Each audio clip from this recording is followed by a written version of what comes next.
आदरणीय श्रोतागण, देखिए पिछली वीडियो में हमने जो आंतरिक ज्वर होता है टाइफाइड, उसके पूर्व रूप के बारे में और कुछ और जानकारी उसके विषय में साझा की थी। उसके पूर्व रूप बताए थे। शिरोरुग रुचि साधो विडवी बंधोवर्ती तमें स्फुटा स्फुटम, जैसे सिर में पीड़ा होना, हड फूटना आदि बताए थे। और स्फुटा स्फुटम के कभी ये लक्षण जो होते हैं वो स्पष्ट होते हैं, कभी स्पष्ट नहीं होते। तो आशा है पूरी वो रुचिकर और लाभदायक आपको वो वीडियो लगी होगी। आज भोजन के संदर्भ में कि भोजन में कौन सा भोजन या कौन सा रस का जो भोजन में होता है उसका कब प्रयोग करना चाहिए, पहले किसका प्रयोग करना चाहिए, तो इसके विषय में बड़ा हम वो शंकाएं सुनते हैं।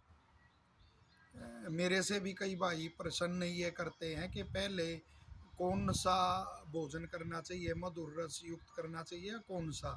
तो देखो, जहाँ ऐसा संशय आता है, जैसा ऋषियों ने कहा है, आर्ष ग्रंथों में आयुर्वेद के जैसा वर्णन है तो उसी अनुसार वर्तना चाहिए। तो आयुर्वेद के जो ऋषि हैं उनके अनुसार पहले मधुर रस का सेवन करना चाहिए, फिर अमल और लवण का मध्य में, और अंत में शेष रसों का, यानी जो कटु तिक्त कषाय होते हैं उनका सेवन करना चाहिए।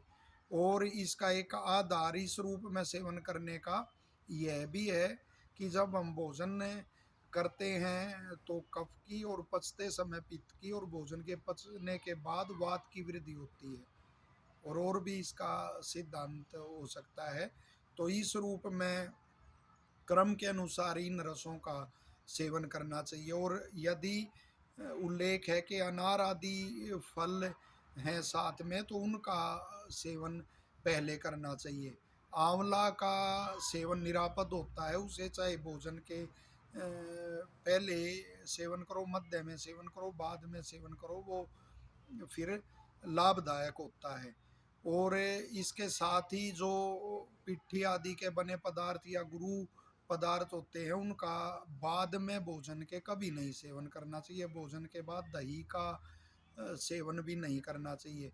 और जो कठिन द्रव्य हैं जैसे घी से लगी हुई रोटी आदि, उनका सेवन पहले करना चाहिए। और भात आदि जो मृदु मृदु द्रव्य हैं उनका सेवन वो बाद में करना चाहिए।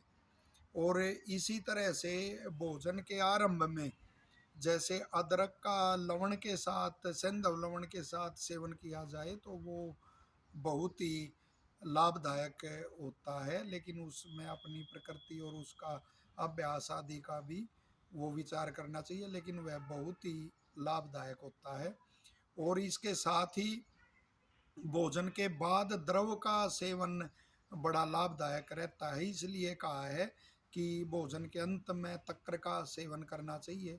और भोजन के बाद दूध का भी सेवन किया जाता है। दूध का सेवन जब भोजन के बाद किया जाता है तो यदि कोई रस ऐसे अमल लवण आदि के उससे जो दोष कोई ऐसे प्रकोपित होते हैं तो वो फिर शांत होते हैं। लेकिन यदि आपने अनार आदि का सेवन उस समय किया है तो भोजन करने के वो पर्याप्त थोड़ा अंतराल देना चाहिए और फिर दुग्ध का सेवन करना चाहिए पौना घंटा 1 घंटा के बाद। और साथ में ये भी ध्यान रखना चाहिए, यदि दूध सेवन का हमारा समय है तो उस समय हमारे भोजन में ऐसे वो द्रव्य ना हो जो दूध के विरुद्ध हैं, वरन तक्कर का सेवन आप अपनी प्रकृति आदि उसके अनुसार कर सकते हैं।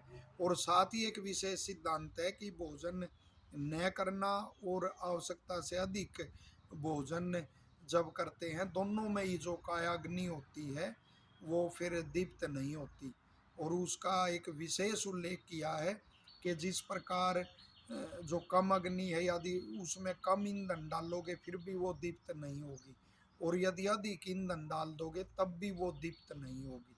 तो इस तरह से भोजन न करना, आवश्यकता से अधिक भोजन करना या अल्प भोजन करना, वो सभी वो हानिकर होते हैं।